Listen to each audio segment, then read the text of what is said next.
ನಮಸ್ಕಾರ ವೀಕ್ಷಕರೇ, 18 ಟಿವಿಗೆ ಸ್ವಾಗತ. ನಾನು ಪವನ್ ದೇಶಪಾಂಡೆ.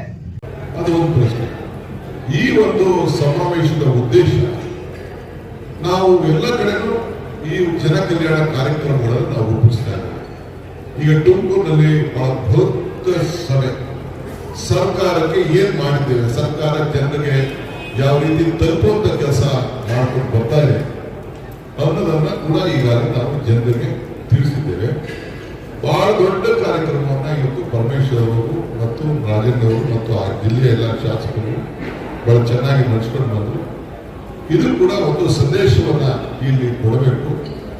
ಜನ ಈ ಒಂದು ಹಾಸನ ಜಿಲ್ಲೆಯ ಮಹಾಜನತೆ ಬಹಳ ಮಧ್ಯದಲ್ಲಿ ಎಲೆಕ್ಷನ್ ಸಂದರ್ಭದಲ್ಲಿ ಬಹಳ ಕುಟುಂಬಗಳ ನೋವು ನಲಿವು ಇವೆಲ್ಲ ಕೂಡ ಇಡೀ ದೇಶದ ಉದ್ದಗಲೂ ಕೂಡ ಚರ್ಚೆ ಆಗಿದೆ. ಅವರಿಗೆ ಶಕ್ತಿ ತುಂಬಬೇಕು, ನಾವು ಅವರ ಸ್ವಾಭಿಮಾನದ ಬದುಕಿಗೆ ನಾವು ಕಾಂಗ್ರೆಸ್ ಪಕ್ಷ ಧೈರ್ಯವನ್ನು ಕೊಡಬೇಕು ಅನ್ನೋ ದೃಷ್ಟಿಯಿಂದ ಈ ಸಮಾವೇಶವನ್ನು ನಾವಿಲ್ಲಿ ಹಮ್ಮಿಕೊಂಡಿದ್ದೇವೆ. ಆದ್ರಿಂದ ನಾನೇ ಕಾಂಗ್ರೆಸ್ ಪಕ್ಷದ ಅಧ್ಯಕ್ಷನಾಗಿ ನನ್ನ ಅಧ್ಯಕ್ಷತೆಯೇ ಈ ಸಮಾರಂಭ ಕಾರ್ಯಕ್ರಮ ನಡೀತದೆ.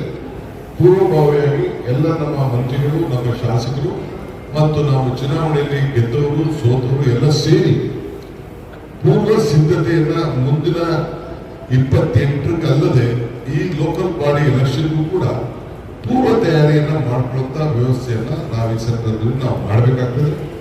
ಜನರಿಗೆ ಒಂದು ಸಂದೇಶವನ್ನ ಈ ಸಂದರ್ಭದಲ್ಲಿ ನಾವು ಕೊಡಬೇಕಾಗ್ತದೆ.